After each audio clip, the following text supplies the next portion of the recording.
আলহামদুলিল্লাহ, সর্বশক্তিমান সৃষ্টিকর্তা আল্লাহ তাআলার উপর আমি আমার কৃতজ্ঞতা স্বীকার করছি যে তিনি আমার এই প্রথম মাঠে, পুলিশের প্রথম মাঠে 100% স্বচ্ছ নিয়োগে আমার চাকরিটা কনফার্ম হয়। এখন লিখিত পরীক্ষা, আমরা প্রথম 3 দিনের প্রিলিমিনারি সিলেকশন দেওয়ার পরে লিখিততে উত্তীর্ণ হয়ে ভাইবা অনেক অতিক্রম করে আমরা আজকে এই পর্যন্ত আসতে পারছি। তো আমার বাবা মার অবদান সব থেকে বেশি, আমার আল্লাহ রহমত, বাবা মার অবদান সব থেকে বেশি। তারা অনেক কষ্ট করেছে, আজকে আমি তাদের মুখে হাসি ফোটাতে পেরে আসলে আলহামদুলিল্লাহ। আমার নাম সুব্রত বিশ্বাস, নড়াইল জেলার চরবেলা গ্রাম থেকে। আমার বাবা একজন ইজি বাইক চালক।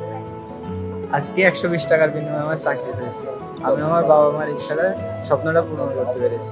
আমার যে চাকরিটা হয়েছে আমি সত্যি এখনো বিশ্বাস করতে পারতেছি না। মাত্র 120 টাকার বিনিময়ে আমার চাকরি হয়েছে। আমার নাম পাপিয়া খাতুন, গ্রাম আগদিয়া।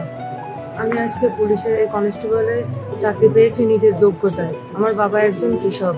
এখানে আসতে আমি অনেক কষ্ট করেছি, নিজের যোগ্যতায় আমি এই চাকরি পেয়েছি। মুসাম্মদ দুকায়া খাতুন। আমার বাবার নাম আব্দুর রহমান মোল্লা। আমার আব্বু একজন কৃষক। আমাদের পরিবারে 4 জন সদস্য আছে। আমি পুলিশ কনস্টেবলে যোগ দিতে পারি, খুব খুশি। ঈদ আসবে, সাথে ক্যাশব্যাকও আসবে। নিজের বা প্রিয়জনের জন্য কেনাকাটায় এবারও নগদ পেমেন্টে পাচ্ছেন দারুণ ক্যাশব্যাক। তাই যাই কিনুন, পেমেন্ট করুন নগদে।